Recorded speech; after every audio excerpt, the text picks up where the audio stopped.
Imagine Kharkiv, Ucrânia, 2024. A vida seguia a um ritmo familiar, até que o horizonte se tingiu de fumaça e o som de sirene se tornou a trilha sonora diária. No meio desse caos, um pai com os olhos fixos na filha faz uma promessa silenciosa: protegê-la a qualquer custo. Ele não sabe que essa promessa será testada de forma brutal e que a única coisa que restará de seu mundo será um pequeno e inanimado brinquedo. Esta é a história de Dmytro e a boneca de sua filha, um testemunho comovente de perda, resiliência e da indestrutível força do amor paternal em tempos de guerra. Kharkiv, 2024. A cidade, antes um vibrante centro industrial, vivia sob a sombra constante da guerra.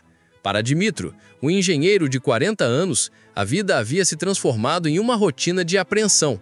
Seus dias não eram mais preenchidos com projetos complexos, mas com a incessante preocupação com a segurança de sua família, sua esposa, Olena, e sua filha, de 6 anos, Katia. A pequena Katia era a luz dos seus olhos, um raio de sol em meio à escuridão que tomava conta da Ucrânia. Sua alegria era contagiante, e Dmytro se agarrava a ela como um bote salva-vidas num mar tempestuoso. Naquela manhã, o som de sirenes de ataque aéreo já era familiar. Mas desta vez, a sirene parecia mais urgente, mais próxima. Dmytro estava em casa, preparando o café da manhã, enquanto Katia brincava na sala com sua boneca, Vika. Uma boneca de pano com cabelos loiros e um vestido florido, presente de aniversário que Katia não largava por nada. Olena, sua esposa, estava no abrigo comunitário, ajudando a organizar as doações. Dmytro pegou Katia no colo, apertando-a contra o peito. Seus olhos se encontraram e um medo silencioso foi compartilhado. O cheiro de queimado já chegava com o vento, misturado ao cheiro da terra úmida. O bombardeio estava a caminho.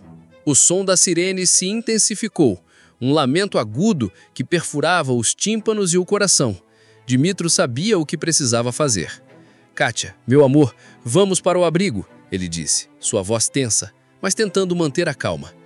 Katia, com os olhos grandes e assustados, agarrou-se a ele, a boneca Vika, firmemente apertada em seus bracinhos. Dmytro a pegou no colo e correu pela rua, o chão tremendo sob seus pés a cada nova explosão que ecoava à distância. A fumaça já subia no horizonte e os gritos das pessoas se misturavam ao barulho. Ao se aproximarem do abrigo comunitário, um prédio de concreto reforçado que parecia um oásis de segurança, Dmytro viu a entrada lotada. Olena, sua esposa, estava ali, acenando freneticamente, com o rosto pálido de preocupação. Dmytro entregou Katia a Olena. "Fique com ela. Eu vou buscar alguns suprimentos na nossa casa. Voltarei rápido", ele gritou, tentando se fazer ouvir em meio ao caos. Katia chorou, estendendo a mão para o pai. "Papa, não vá! Fique!" ela implorou, as lágrimas escorrendo pelo rosto. A boneca Vika caiu de seus braços, rolando para perto dos pés de Dmytro. Ele se abaixou rapidamente, pegou a boneca e a entregou de volta à filha. "Não se preocupe, meu anjo, eu volto já. Fique com a Vika e cuide dela, sim?" Ele beijou a testa de Katia, um beijo rápido e cheio de uma urgência desesperada. Olena o olhou com apreensão, mas não houve tempo para discutir. O chão tremeu violentamente com uma explosão próxima. O portão do abrigo começou a ser fechado. Dmytro se virou e correu de volta para sua casa, sem saber que aquele seria o último adeus, o último contato com sua família antes que o inferno as engolisse. Será que Dmytro conseguiria voltar ao abrigo? E o que aconteceria com Katia e Olena enquanto ele tentava pegar os suprimentos? Dmytro correu pelas ruas de Kharkiv, agora tomadas por uma nuvem de poeira e fumaça. As explosões se tornaram mais próximas, mais intensas. O som de vidros estilhaçados e edifícios desabando ecoando por toda a parte. Seu coração batia descontroladamente, impulsionado pelo medo e pela necessidade de proteger sua família. A promessa a Katia, de que ele voltaria, ecoava em sua mente como um mantra.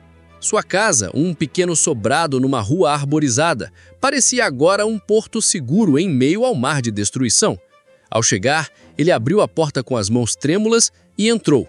O cheiro de casa, de café, de lavanda ainda pairava no ar, um contraste cruel com o cheiro de pólvora que invadia pelas janelas quebradas. Ele correu para a cozinha, pegou uma mochila pré-preparada com água, alguns enlatados e um kit de primeiros socorros. Precisava ser rápido. Tinha que voltar para Katia e Olena. De repente, um som diferente.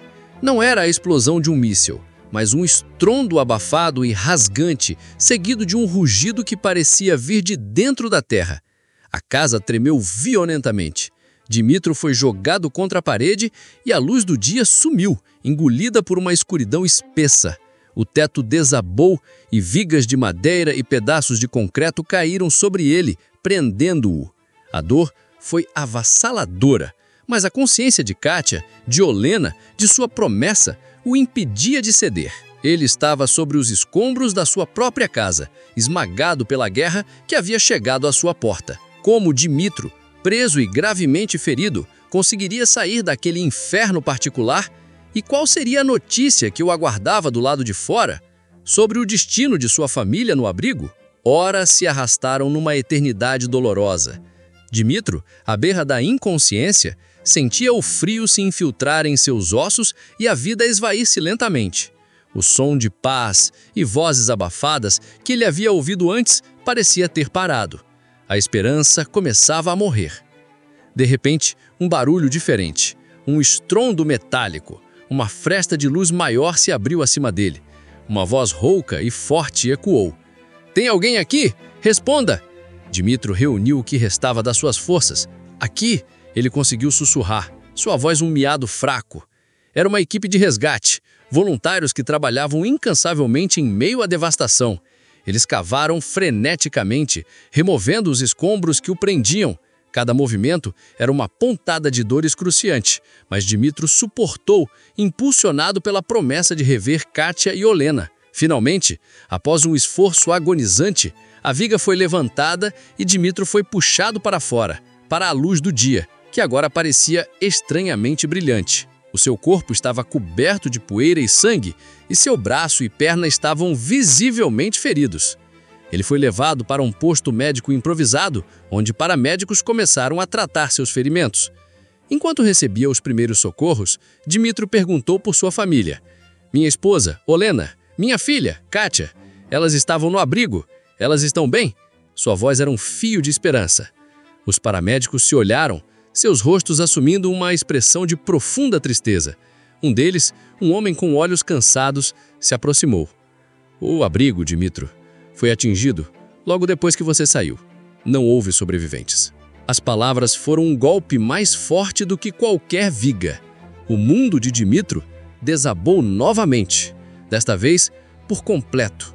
Sua família, sua luz, seus sonhos, tudo se foi em um instante. Se a história de Dmytro te comoveu e você acredita que o mundo precisa ouvir essas narrativas de perda e resiliência em tempos de guerra, então você está no lugar certo. Nosso canal se dedica a humanizar o conflito e a dar voz às vítimas para que suas histórias não sejam esquecidas. Que tal se juntar a nós nessa missão? Clique no botão de inscrever-se aqui embaixo e ative o sininho para não perder os próximos capítulos e outras histórias emocionantes como esta. Sua ajuda faz toda a diferença para que mais pessoas possam conhecer essas verdades. A notícia da morte de Olena e Katia aniquilou Dmytro. Ele não chorou, não gritou. Apenas um silêncio oco se instalou em seu ser. A dor física dos ferimentos era uma insignificância comparada ao vazio esmagador que sentia. Ele era o último remanescente de sua família, o único a sobreviver a um ataque que levou tudo.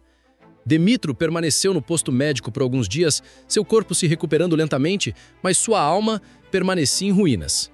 Os médicos e enfermeiras, acostumados com o desespero da guerra, o tratavam com compaixão silenciosa, mas Dmytro estava em seu próprio mundo de luto. Ele foi transferido para um hospital de campo mais seguro, onde sua perna e braço fraturados poderiam ser tratados adequadamente. A recuperação seria longa. Mas para quê? A vida havia perdido sentido. Sem Katia, sem Olena, sem sua casa, o que restava? Durante seu tempo no hospital, enquanto seu corpo se curava, sua mente vagava pelas memórias. Ele via Katia rindo, Olena sorrindo, o pão que ele havia ido buscar, a promessa de que voltaria. Tudo era uma lembrança cruel. Dias depois, um dos socorristas que o havia encontrado nos escombros veio vê-lo no hospital. Ele trazia uma pequena sacola suja. Demitro, eu encontrei isso perto de onde você estava. Acho que era da sua filha. O coração de Demitro deu um salto. Com as mãos trêmulas, ele pegou a sacola. Dentro, em meio à poeira e pequenos pedaços de destroços, estava ela, Vika, a boneca de Kátia. Suja, um pouco rasgada, mas ainda reconhecível. O único resquício de sua filha, de seu mundo.